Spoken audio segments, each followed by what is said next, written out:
Hello, everyone. Can you see my screen? Yes, I can. All right. Thank you very much. So, today I had wanted to talk about both CV and resume.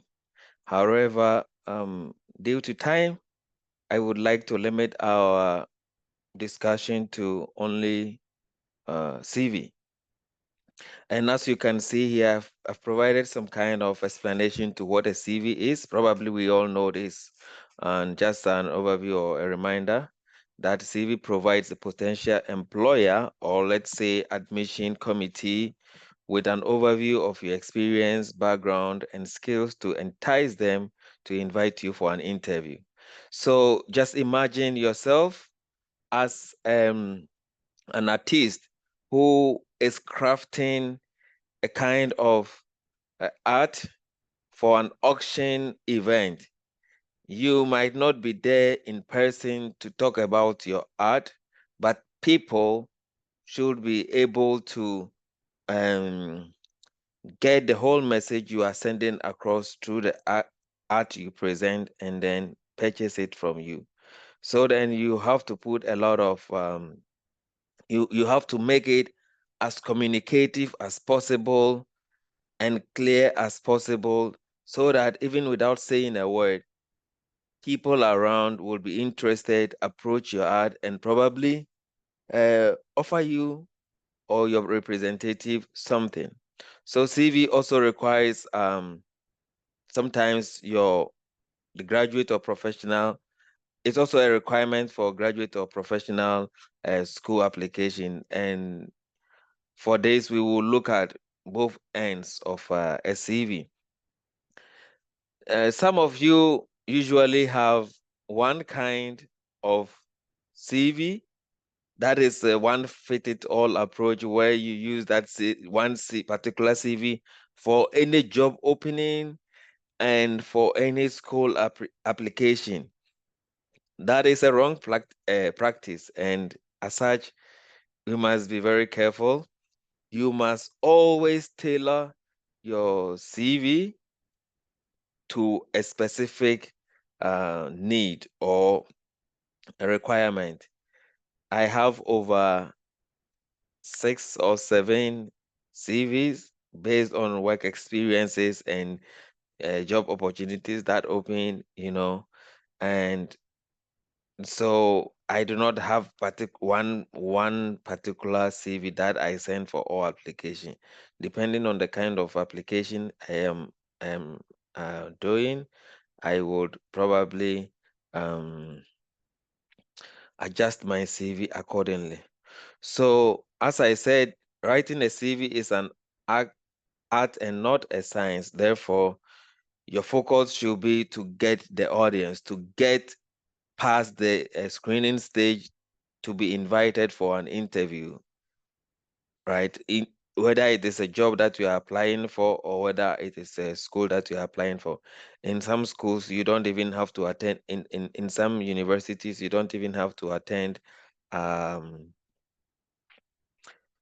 interview to be admitted. The CV and the other application documents should speak on your behalf to be offered admission.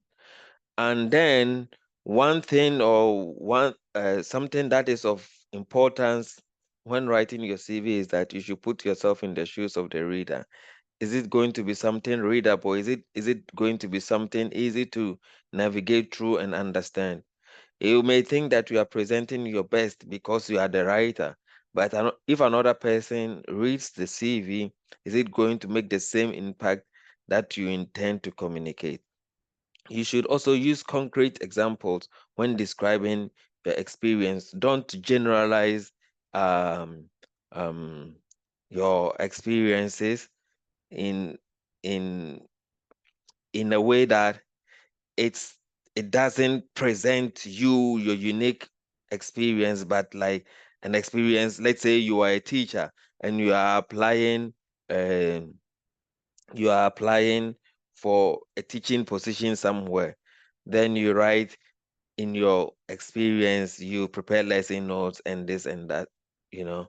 You can talk about the specific lesson notes you prepare if you're a science teacher and you prepare lesson notes on specific topics, you can mention that to make it more concrete for the reader to understand what you need. And then your CV needs to be consistent and clear in terms of its style, format, and the professionality. So you don't have to miss. I will come to that when it comes to like selecting the font size and all those stuff.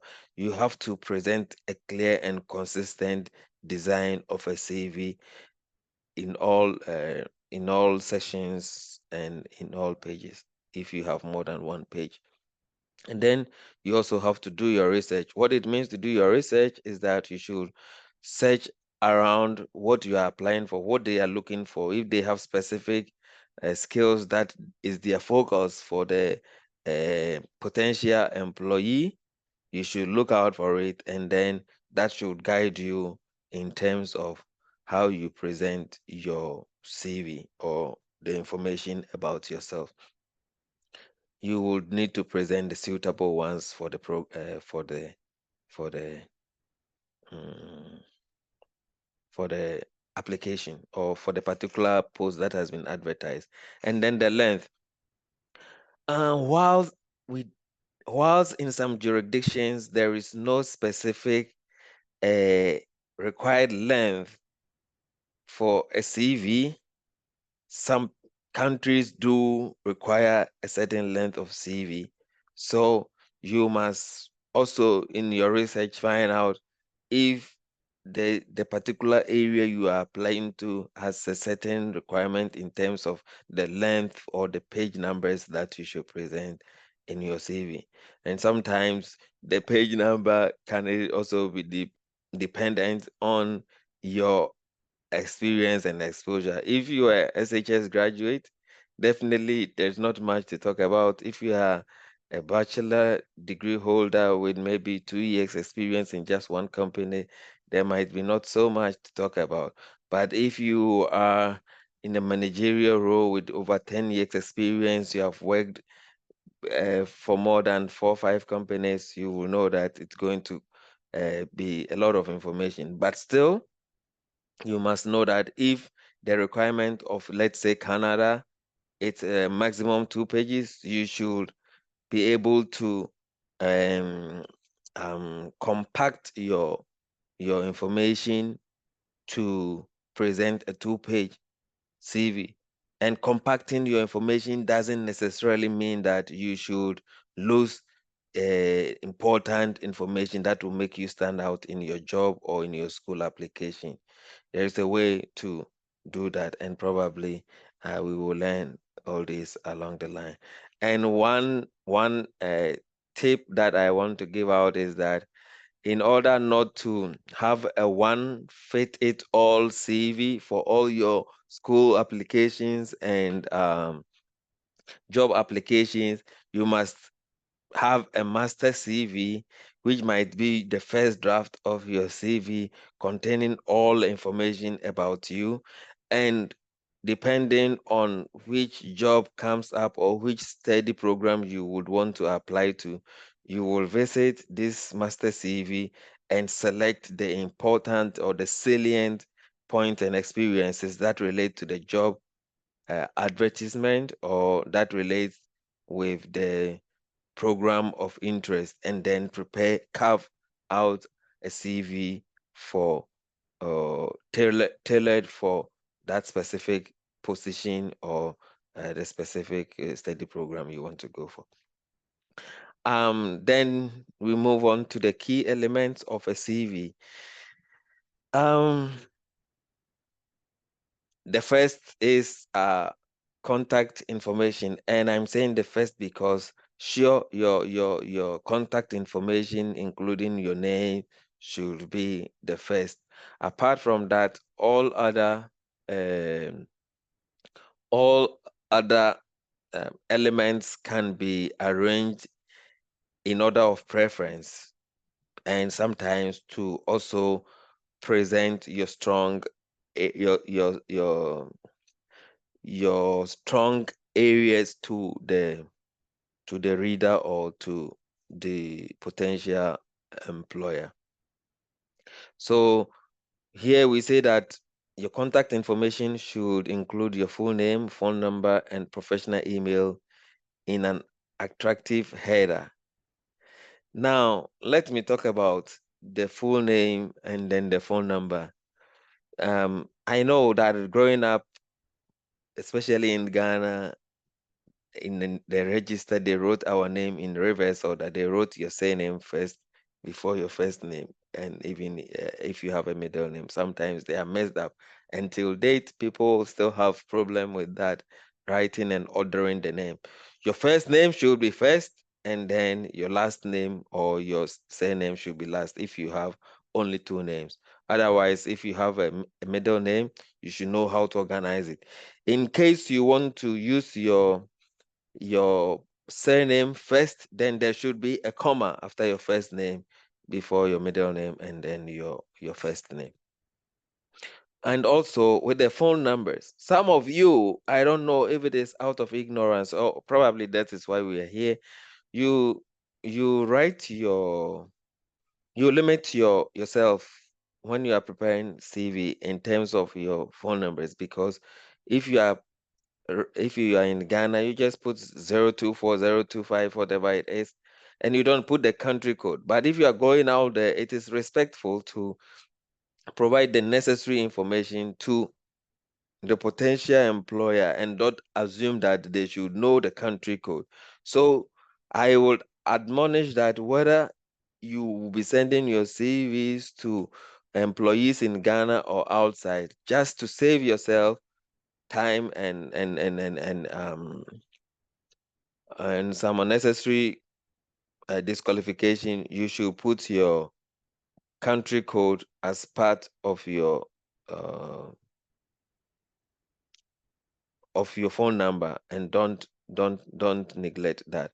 And some of you, your emails alone, the name of your emails alone can turn off a possible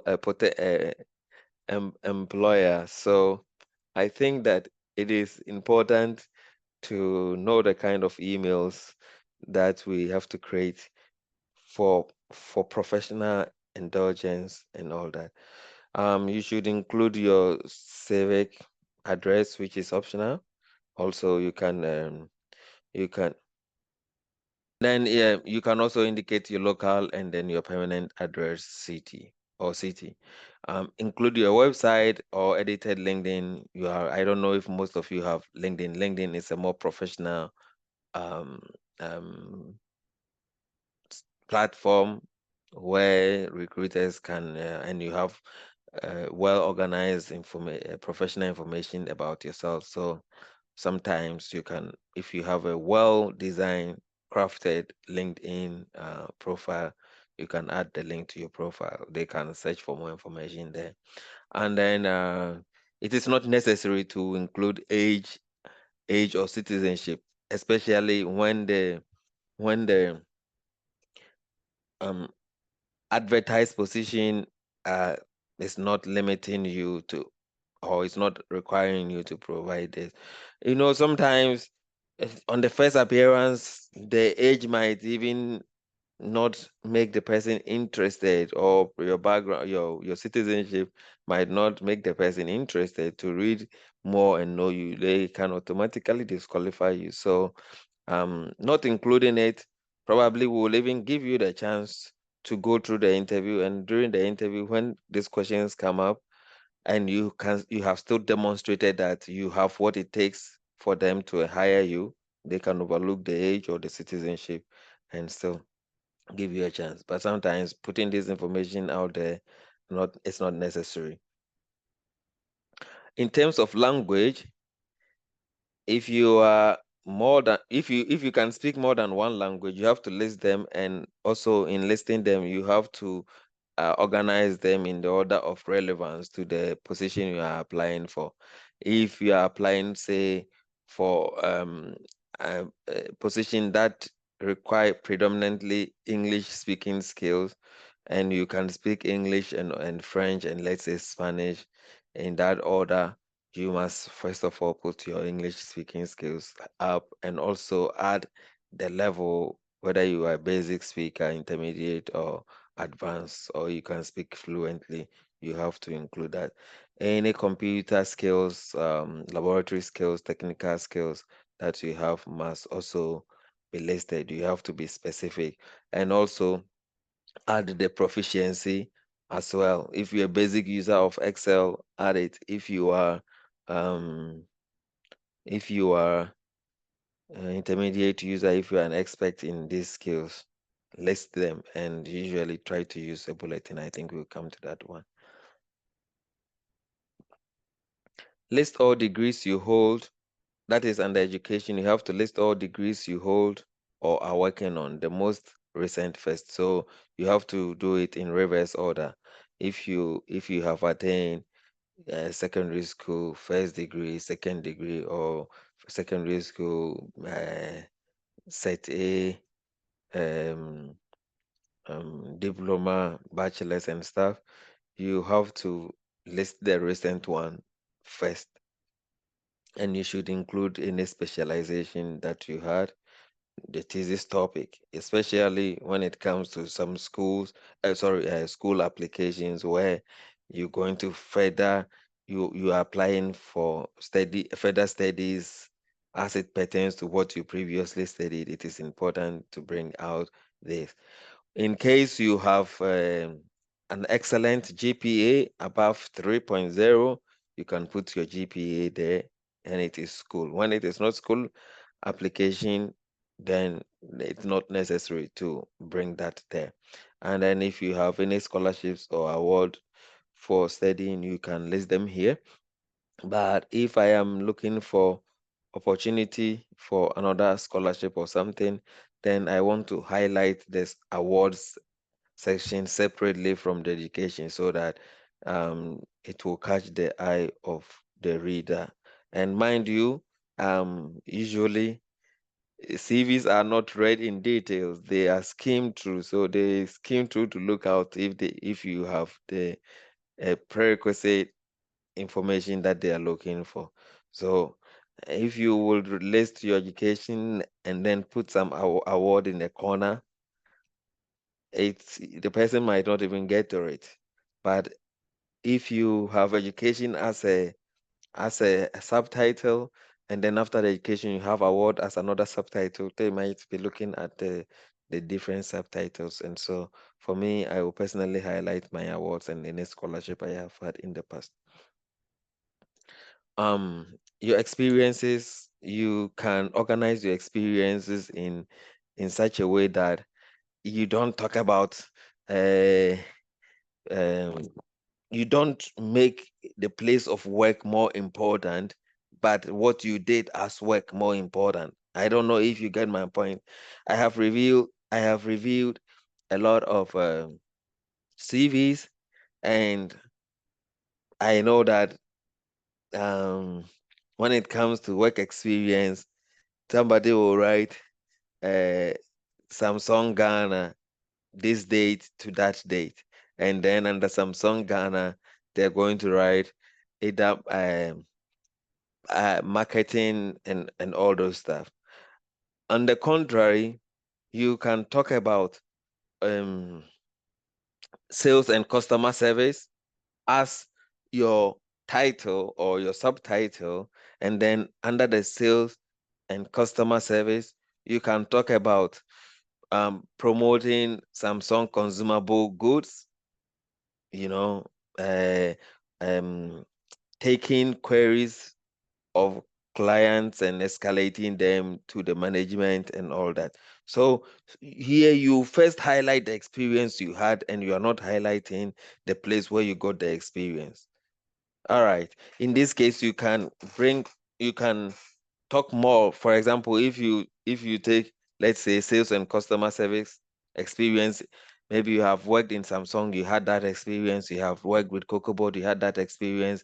You have worked with Ghana Education Service, you have also some customer and sales uh, service experience. You can bring all these experiences, uh, or all the experiences you gathered from these three places of work under this particular point. So you don't have to write Ghana Education Service. and then you come and write some song, and then you come and write Cocoa Board, and then they are all the same experiences you are listing. I think that um, for now you may understand me. You can so the general option include volunteering, and sometimes it is important not to leave some unnecessary gaps in your CV that may convey the idea that you were irrelevant, or you were not working, you were not active, and all that. If you are not in school and stuff, try to find some volunteering experience and put it there, even if it's something you did by yourself and not employed in a particular company or industry to do that. Okay, so I have shown some examples here. And if you have any certification, membership, affiliation, or additional training, you can also carve a place for it and then put it there. You must not forget to also list your interest and activity and interest. And usually you can quantify your interest and activity in a way that is not overgeneralized, but talks about you. Let's say if you are interest if your interest is in music and you have some music teaching skills, you can, and for how long you have it, you can put this out there. Maybe I have 10 years experience in playing the piano or whatever instrument, and also helping people to learn some basic information about music. So take note of this. And then the language style and format. Use formatting techniques such as indenting and bold consistently throughout to increase readability. So, for example, if you are using the paragraph type of writing, and you always use the shift, oh sorry, um the tab button to leave a small space before you start, it should continue for all subtitles if you are using it for subtitles. If you are using it for other informations and the subtitle, you should use it consistently. Okay, you should also be simple and straightforward in terms of layout, and then avoid tables, boxes, and templates. I was trying to edit somebody's CV, and they had used table, and when I tried, everything began to mess up. So please, instead of using, I think that you should try to avoid tables and boxes as much as possible, and use write in normal way you write in a Word document. Use bullet points for details. So instead of writing everything together in multiple sentences and stuff, it is better to use a bulletin to convey details. And like I said, every bullet point will present a specific idea, and it makes it easy to read by the um, potential employer or the HR department. Um, the list of education, I have said that you should list it in reverse chronological order. Um, Choose a standard, legible, and professional font in a readable size. In most cases, Time New Romans and 12 font size are ideal. Sometimes some of you, because you have a lot of information and you think you are limited by page number or length, you tend to reduce the font size to 10, and then you also try to reduce the margins of the paper to so that you can put a lot of information on the same paper. It is not advisable to do that. Also, what is important is to proofread your CV carefully for typographical errors and spelling mistakes or poor grammar. Let me be honest here. Sometimes, because you wrote it yourself, you can read through and may not even identify the mistakes, because in your mind you think you have written what you need to write, and it may sound good to you. So when it comes to proofreading, you can find an external person to help you with the proofreading, and they will try to understand it without any prejudice. But that is not to say that you cannot do proofreading yourself. Some are very obvious. Some mistakes are quite clear to identify during proofreading. So use that. Again, when you are describing your experience, you should be quite factual and be confident about it, and the tone that is supposed to be used should be a professional one. Avoid decorative words trying to sugarcoat what your experiences are. When it's fact and straightforward. It doesn't matter whether you are adding colors to beautify it or not. And like I said, you should use a professional tone. Use active, skill-based language and specific examples to highlight your accomplishment. And also here, I would say that you can quantify it in terms of KPIs, key performance indicators. Let's say in your workplace, or let's say you are a teacher of science, and in your teaching experience, you are able to get all your students score one or A in your subjects. You can state that for the past 5 years, my students have scored 100% in in my courses and stuff. You know, it's not about bragging, but you are highlighting your accomplishment. If you don't speak for yourself, nobody will think that will speak for you in this area. So just be be sure, and start each bullet with an action verb instead of using pronouns like I did this, I did that. Like, I don't know, maybe we can find an example instead of saying that I I taught economics to Form 2 students. You can talk about teaching economics, to and teaching economics alone.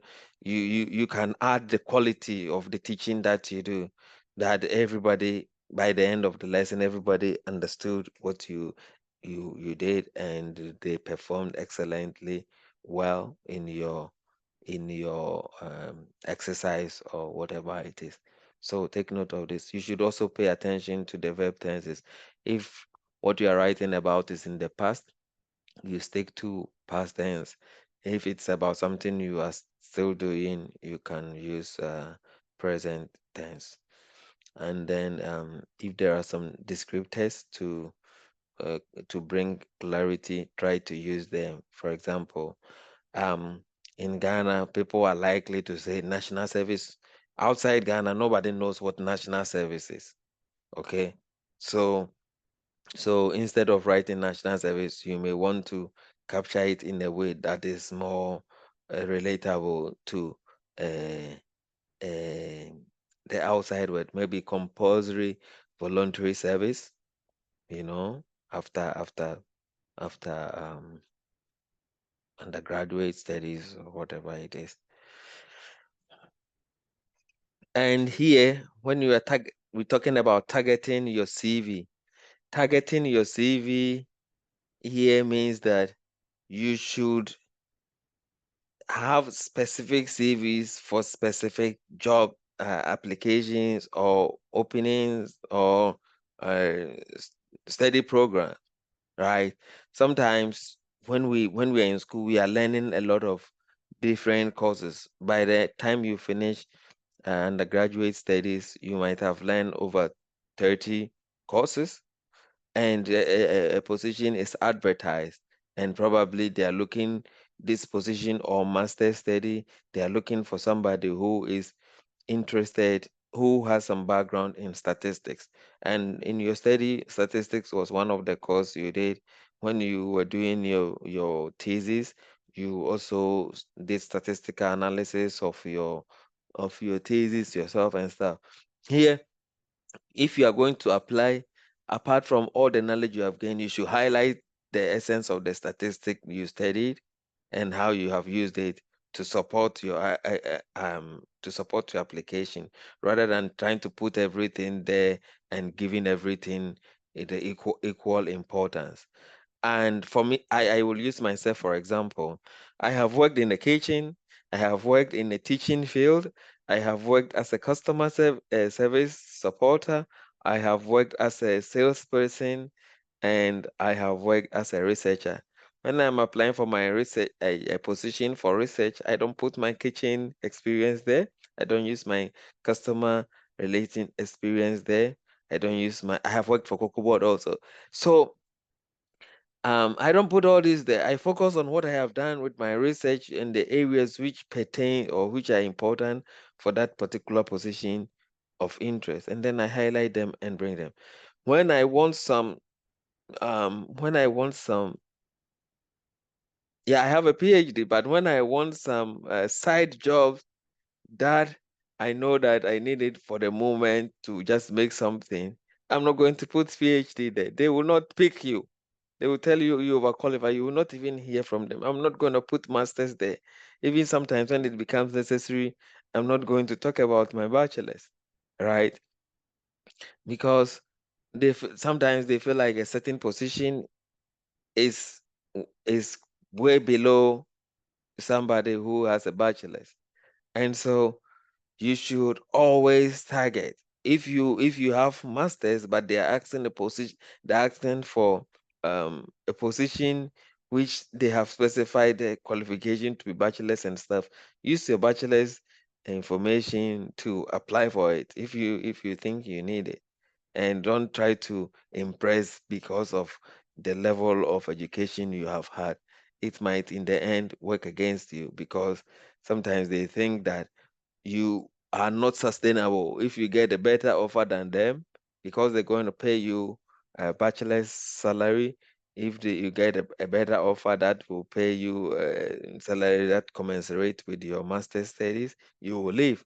And usually what employers are looking for is sustainability and continuity. They want you to be there for quite long time. So take note of this, and always target your CV for specific positions. And this, how can you do it? You have to read the job description carefully and research the organization to identify the key skills that are needed. And once you have identified them, even if you have about 10 skills and only three of them is what they are looking for, highlight this three that they are looking for, and make them the topmost priority in terms of organizing your information. If need be, you may not even need to add the extra skills that you have, as long as you have provided them with the skills they need to know.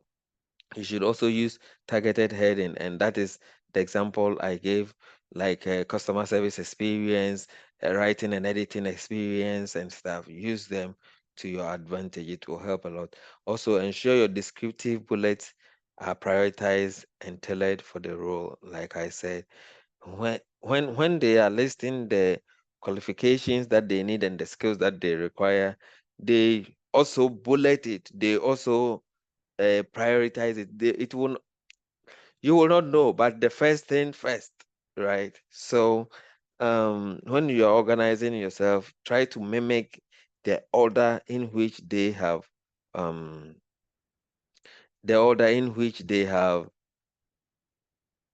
arranged their skill set that they are looking for.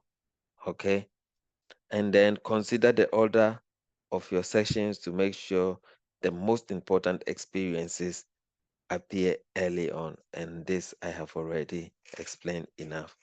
And here I'm showing you examples of CVs from McGill's University in Canada.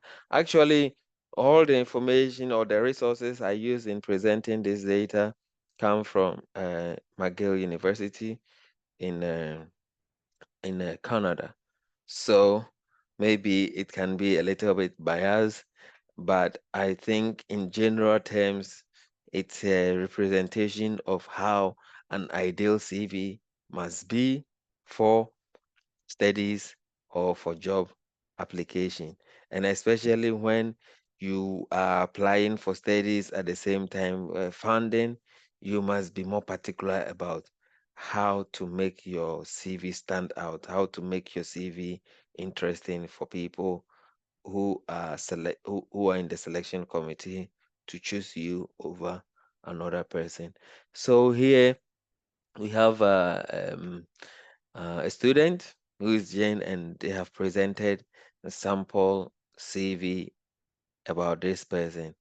You see, when it comes to experiences, they didn't start by listing the company or where they have worked. They talked about if maybe the position that is being advertised is looking for somebody to lead a sales team or to lead a customer service team. So the person highlights, and and probably they're also saying that person must be good in communication skills. So the person have highlighted leadership and communication experience, and he has talked about peer career leader and mentioned where it was done and the particular activities that was involved. In most cases, I would see people trying to highlight first McGill career planning service, and then they will talk about peer career leader and their activities. But this particular whole thing will be missing. This leadership and communication skills will be missing. And then we would go to some section called uh, skills and list communication, aura, and blah, blah, blah. That's not it. Here, this is the best way to craft it to catch the attention of your potential employer. If you have additional work experience, you mention where and what you did for the work and the place of work, as it may relate to the kind of job you are looking for or the kind of study you are looking for. And then there is a two-page example, two-page um, um, CV here. I think I did the arrangement in a reverse order. So this is the page one, and this is the continuation of page two. So education, put what they studied, um, what they minor in. So the main study was anatomy and cell biology, and then they came to mention they minored in anthropology and stuff.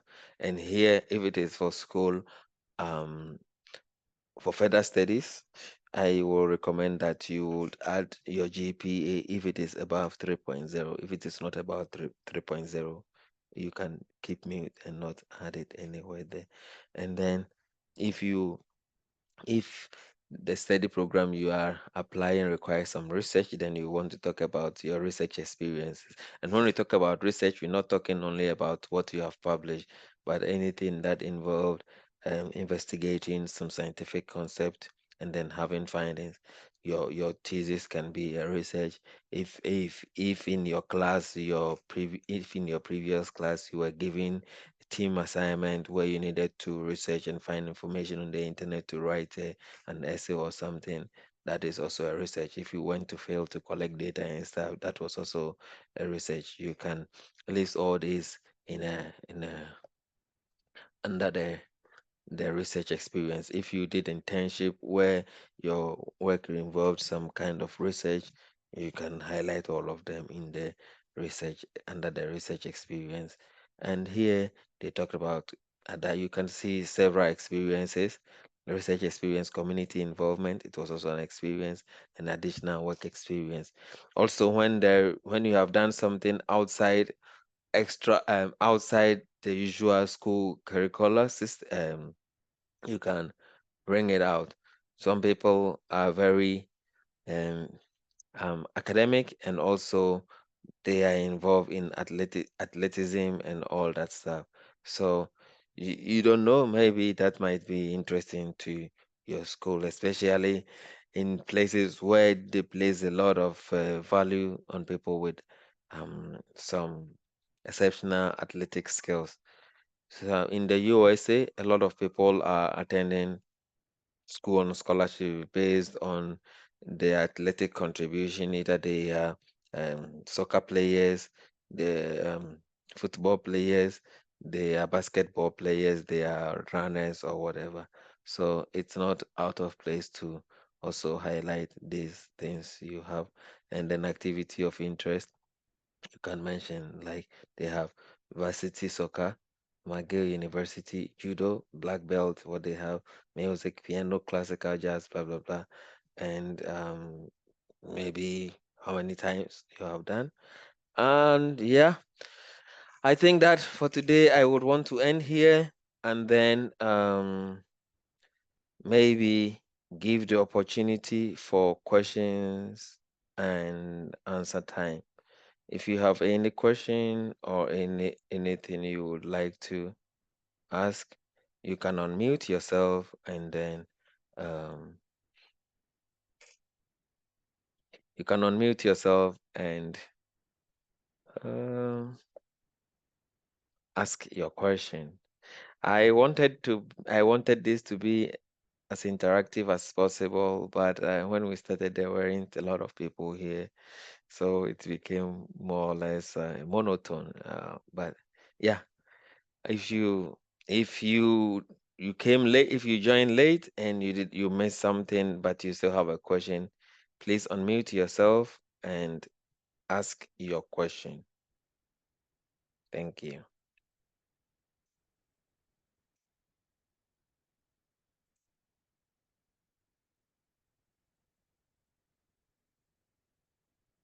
No question, no contribution.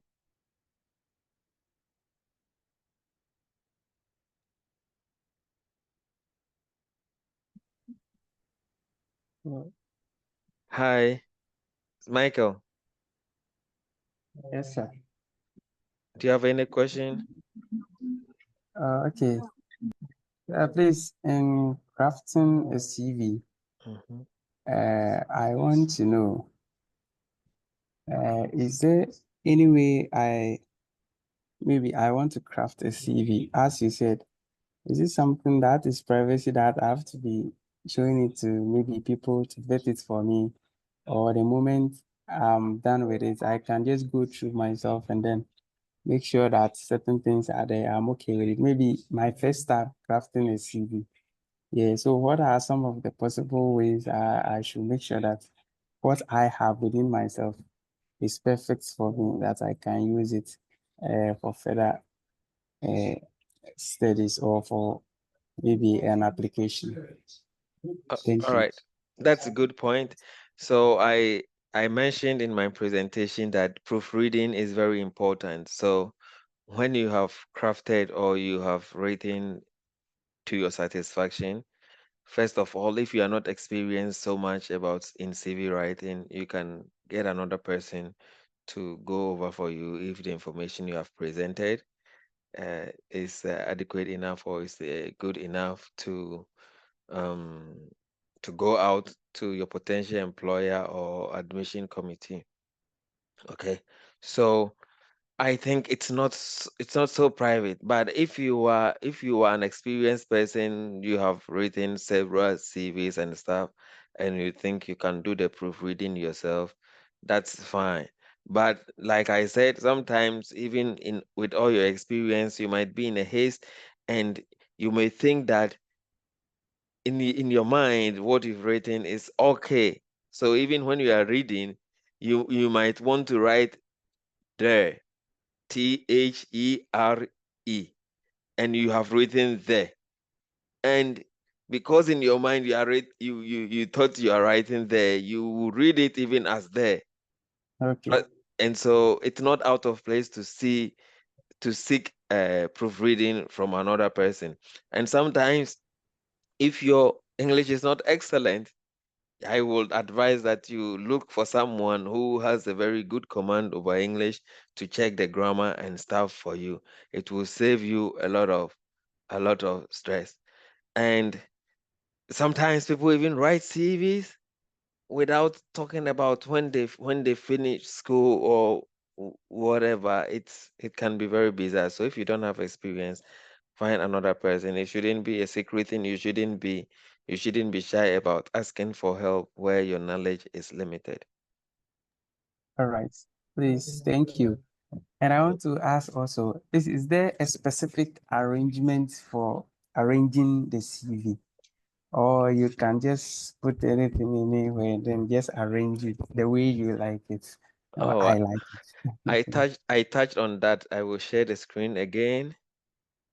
Um, yeah, I will share the screen again. I will share the screen. Yeah. If you see my screen, just let me know. Can you see my screen? Please. Yes, please. Uh, okay. So, um, I talked about the fact that the first important thing should be your contact information. Apart from your contact information, the rest of the elements can be arranged in the order of interest and also in a way that will present um your strong side or your advantageous side first to the person. So if it is um a research position you are applying for, and then they are asking for people with a specific uh, skill set, you want to first highlight your skill set before you even come to your education, because probably everybody who is going to apply has masters, right? And they may not have all the skill set. So if you present the skill set that you have before you come and talk about your education, that's also fine. Okay. You can also talk if it's a language that they are interested in, if it is job. And for example, here in Czech Republic and in many European countries, when you are applying for job, most of the jobs they are focused on the language. Probably they want somebody who is proficient in English and the German language. So the first thing that comes to mind is they want this particular skill. So if you have it, put that one out first. And once you have put it out first, you can continue with your education. Sometimes the education has no relationship with the position they have advertised because they're going to give you training in the when you are employed. But for sure, you are going to communicate with German speakers and English speakers, and they need you to have this. So the organization would somehow depend on um, and the specific requirement of your potential employer or what the university you are applying to is looking out for. Okay. Yes, thank you. You're welcome. Mm. It's about the honors, and I was maybe if I was maybe awarded in my department, maybe for something I did, can I add it up? Yes, yes. No award is small. As small as it may seem to you and your colleague, it might make impact outside there, and it might be the differentiation point between you and other competitors. So whatever award it is, as long as when you can prove it is concerned, then put it there. Don't be shy about it. All right. Mhm. Thank you. You're welcome. Thank you. Any question from the audience? Please, if you want to speak, unmute yourself and then you can speak.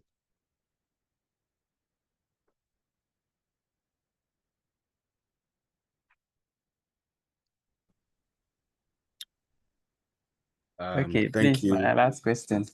So if I, maybe Michael, I think there's another person who wanted to talk. I can't see now, so I Yes, that's Solomon. solo. Okay. Yeah. Thank you very much for the information and your support. I want to ask concerning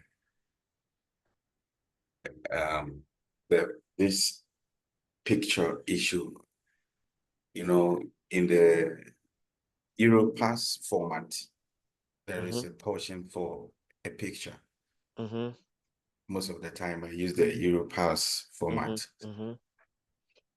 Mm-hmm. Is it relevant in every circumstance, being it a job or for further studies, or it's not even necessary at all. Sometimes I wonder if the organization may be interested in you having your picture there. Yeah, So I want to yeah. know about that. Very good. So you say you use the Europass format, right? And you use Yeah. it for this, for let's say specific European school or job openings.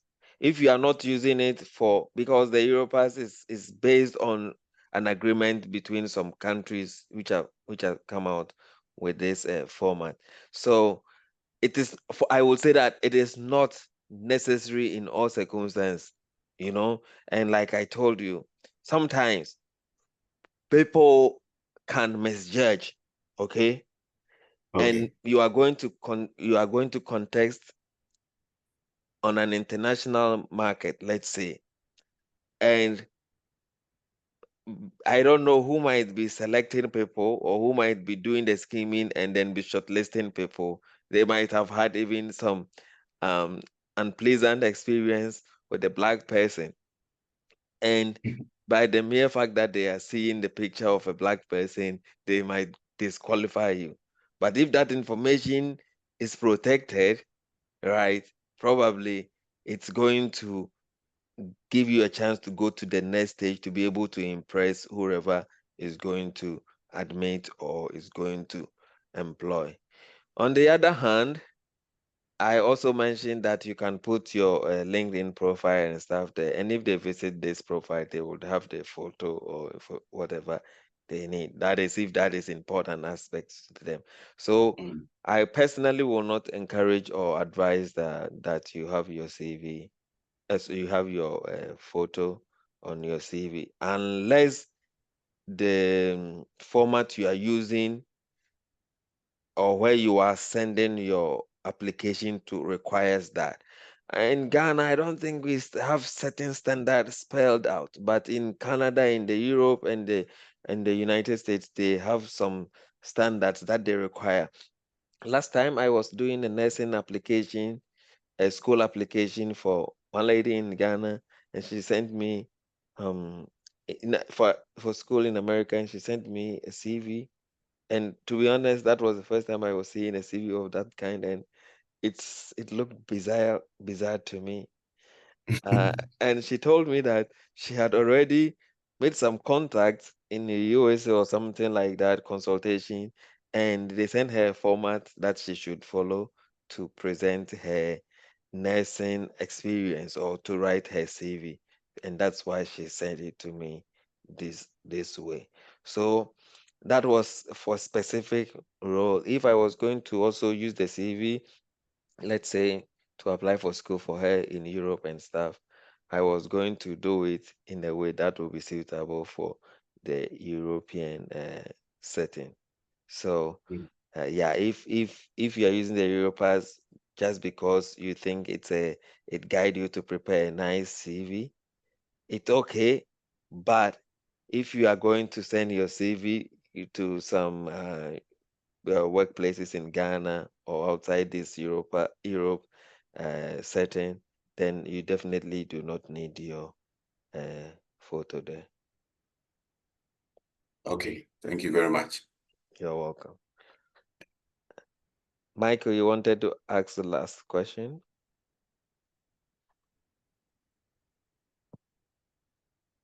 Hello, Michael. Hello, sir. Yeah, please go ahead. Hello. Yeah, I can hear you. All right. Thank you. Please, I wanted to ask about maybe if I received something, maybe I was awarded in a church or Christian something. Can you add it, or it should be specifically on education award received from academia side? I went to know. Yeah. I think that you know the answer already, right? Yeah, but it's a good question. Yeah, just try to, because I have, oh, this question is interesting because I have also seen um well, If you are talking about your leadership skills, it doesn't matter where you have portrayed certain leadership skills that has uh, gotten you rewarded in the form of award. You can state it. You can capture it in a way that it's not being too religious or whatever it is, right? It depends on sometimes what you capture. You can talk about youth leadership and empowerment if you were in a youth department and you did so well and stuff. You can capture it there, and then you were awarded the best youth uh, leader in among the Okay. Pentecostal youth or whatever it is. So you can capture it in a way that it's not like you are just trying to talk about your church involvement and stuff, but highlighting it under a specific trait or quality or skill set that they are looking for. Okay, thank you. But one of my problem is the referencing. So I want you to help me a little bit on the referencing of the CV. How professional should we reference the CV to make sure that this referencing is good? Some of them are there. We add phone numbers. So is it good to add maybe your professor or your doctor? Maybe you reference his name to add his phone number attached to the referencing aspect, his email or stuff. Or should I omit it? Yes. Recently, I have seen CVs where people say referees would be list of referees will be provided on request, and it depends honestly. But the important one when I read about one Harvard rules that you should list them, you should list them professionally, um, and you should also inform them prior to sending this out. One thing also about the school's application is that whether you list them there or not, they will still require a place for you to fill information about your referees. So, specifically for schools, it might not be necessary. Also, sometimes be read detailed information about the application requirement. If the application you are making requires you to provide this information, provide them. If it's some side hustle thing and they do not require, you can just uh, overlook that. But what you have to present them, and when you are presenting them, make them aware in case they get contacted by your potential employer, they know that it's you. And one thing is that some of these professors may have so many people using them, or teachers or whatever using them as referees, and they might not remember your name, but if you have informed them before you submitted, then they'll have it in mind. Okay, Okay. Okay. Thank you. you're welcome. Doc, Obed, any question?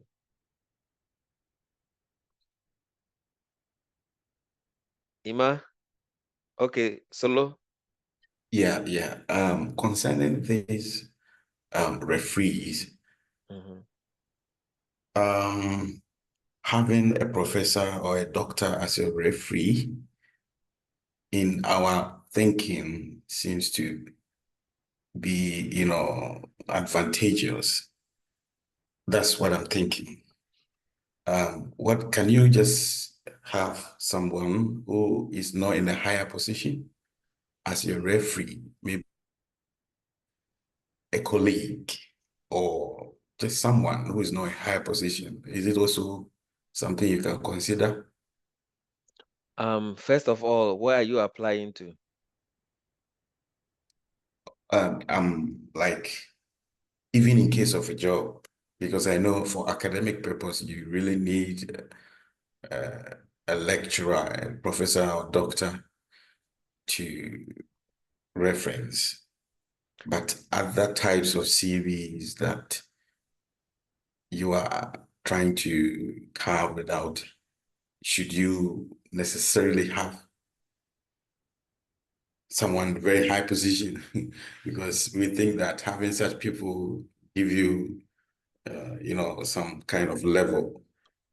Okay, so probably it's a yes and a no because, like you said, by the mere fact of the name will be. But what is also very important to consider is the content that the person is going to write about you. Okay, and they will look at the person's ability to access you, assess you um, holistically. So if it's your superior at work, then it it kind of convey an information to your potential employer that, okay, this is a superior of this person. The person has worked under him, and he or she is familiar with the weaknesses and stuff.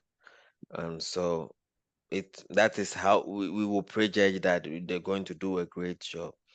If it's a colleague on the same level, I don't know. I honestly don't know if that is ideal because in some cases also they require a stamp authority and the position of the person. So if they feel like it's just a kind of friend that you're trying to use, and they cannot prove that you have even some work relationship, or even if you have work relationship, you were not just colleagues but a superior and um, a subordinate relationship, then it might work against you.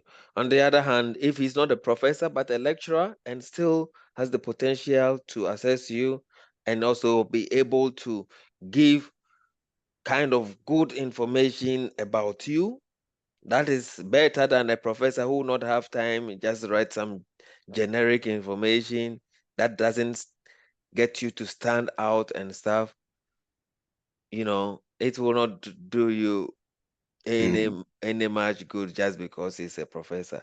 So I would rather someone who can present me very well to my potential employer and the admission committee than someone who has the biggest qualification that may sound interesting to my potential employer.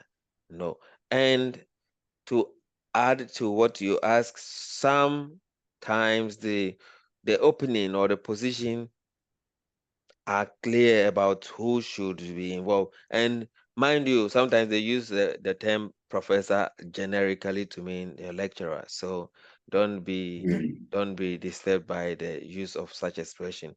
And if you have been out of school for quite a number of years, they can also make room for your current employer or the most recent employer or boss to provide the reference, or you can use them as a referee. Mm. Okay. Emmanuel, Yeah, Doc, good evening and thank you for the opportunity. you're welcome. There is this I would want you to help, most especially when you are applying to universities in US, because that is where mostly I have tried. When it comes to the referees, when you are filling their details, they have a portion like the position, and then they also have relationship. uh, these two, what is the difference and how do we go about it? And then the other one I want to ask is it really necessary to include, um, let's say, an award that you had in senior high school in your CV? Is it relevant? So these are the two questions I would want to ask. Thank you. You're welcome. So I am assuming that if you're talking about senior high school, maybe your first level of your highest level is bachelor's, right? If you are coming from senior high school and you are going to apply for undergraduate studies, put it. It makes a lot of sense. So in this case, when you are applying for postgraduate, is it relevant? It is. if you are going to include your studies, or you can just you may not. I I for one, at my level, I don't include my secondary school qualification in my CV. I start with bachelor's, master's, and PhD. So, like you said, you may start from secondary school, master's, sorry, and bachelor's. So you can have the opportunity to put it there. And yeah, I think it's good. Just add it. And I think you asked another question, right? Okay, so yes, about the relationship and also the Position. position. They are two different things. So let's say that um I'm going to use Emmanuel Osei, who is a lecturer, but also the head of department, right? Mm-hmm. So here the position will be head of department. Okay. The relationship is he is your teacher or your lecturer, or was your lecturer. If Solomon Osei was a lecturer at the same time my thesis supervisor for my bachelor studies, I list this relationship as my thesis supervisor. Oh, okay. You get it? Yes. If he is not a head of department but a normal lecturer too, you still put it position lecturer, or if it is senior lecturer, you put it senior lecturer, and then relationship um, supervisor. But then now the point is that at some point in time, probably both the position and then the relationship will be the same thing. That is Mm-hmm. where the person is your lecturer and he is a lecturer. Okay. Do you get the point here? Yes. He's Yes. a lecturer at the Faculty of Science, and then he is your lecturer, or you can be specific about what he lectured you, especially if you are going for a certain, maybe you studied economics and you want to go and do masters in macroeconomics, and this person is your macroeconomics teacher, you can put it as your macroeconomics lecturer or your macroeconomics teacher. Oh, okay.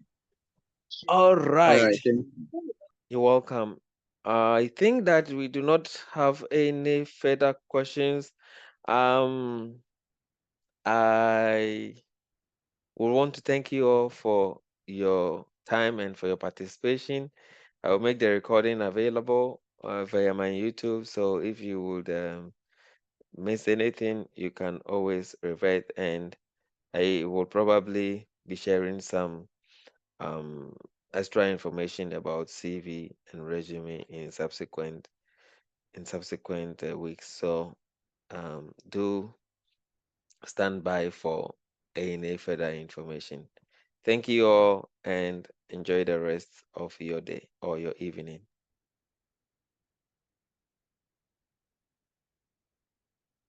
You, doc. Then have a nice day. Bye. Bye.